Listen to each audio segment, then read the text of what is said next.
All of his co-workers were gone. What could it mean? Stanley decided to go to the meeting room. Perhaps he had simply missed a memo.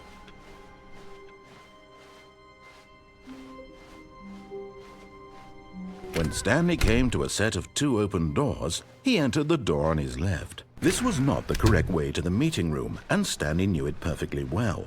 Perhaps he wanted to stop by the employee lounge first, just to admire it. Wow, yes, this room.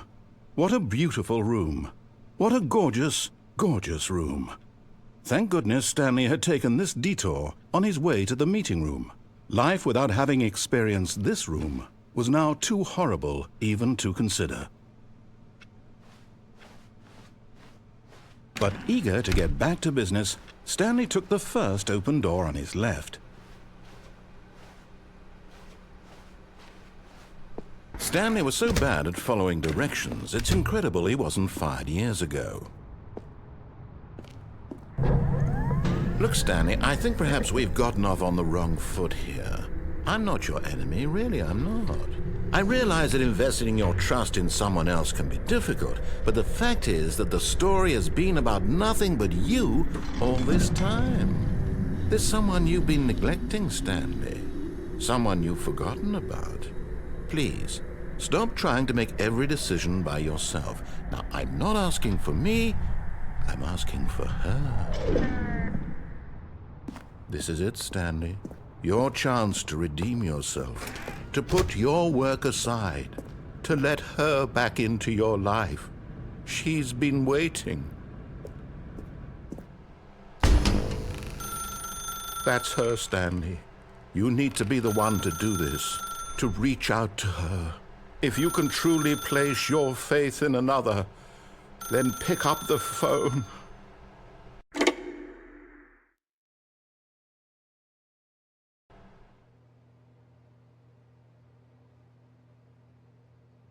Stanley, is that you?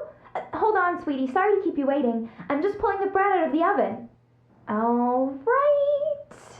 Okay, there we go.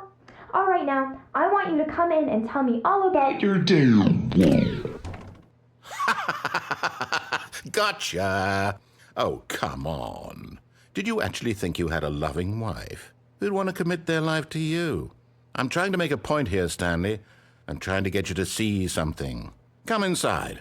Let me show you what's really going on here. Sorry, but you're in my story now.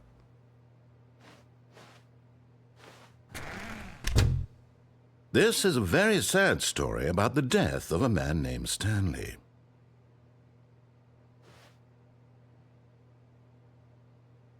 Stanley is quite a boring fellow. He has a job that demands nothing of him, and every button that he pushes is a reminder of the inconsequential nature of his existence.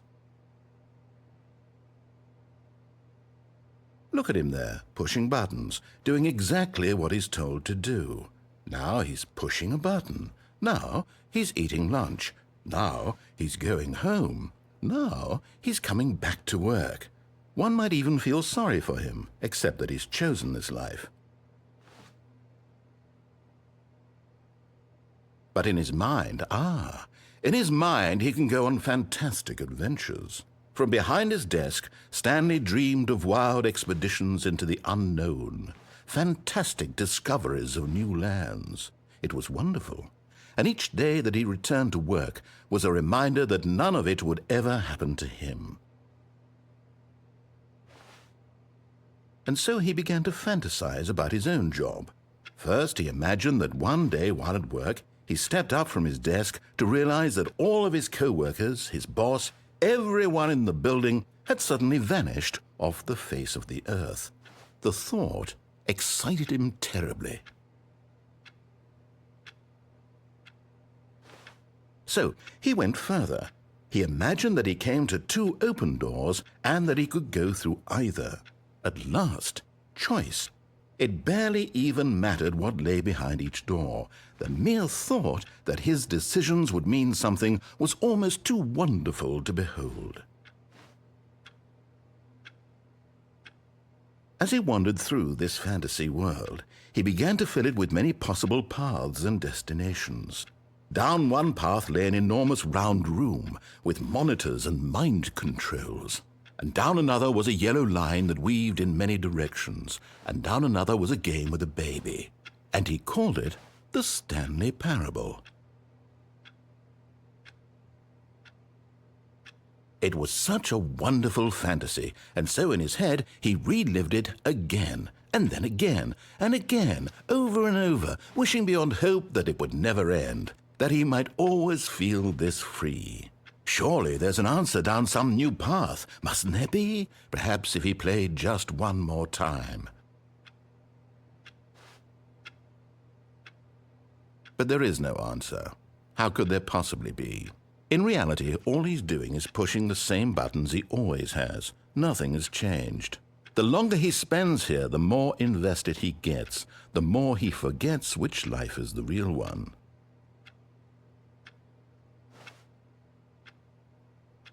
And I'm trying to tell him this, that in this world he can never be anything but an observer, that as long as he remains here, he's slowly killing himself. But he won't listen to me. He won't stop. Here, watch this. Stanley, the next time the screen asks you to push a button, do not do it.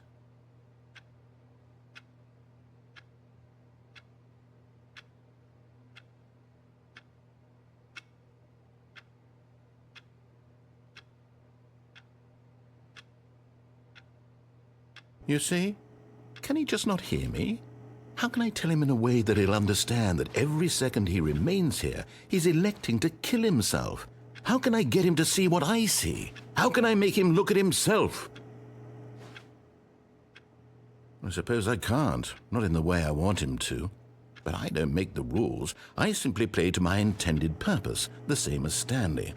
We're not so different, I suppose. I'll try once more to convey all this to him. I'm compelled to. I must. Perhaps, well, maybe this time he'll see. Maybe this time. And I tried again, and Stanley pushed a button. And I tried again, and Stanley pushed a button. And I tried.